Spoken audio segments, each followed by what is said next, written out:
And we also check the fuel pressure, fuel pump circuit, everything under the seat.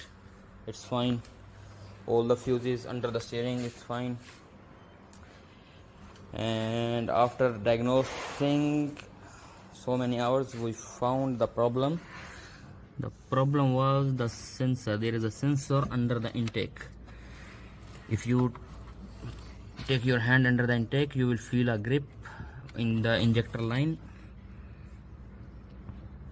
I will show you after removing the intake. Let me show you like this.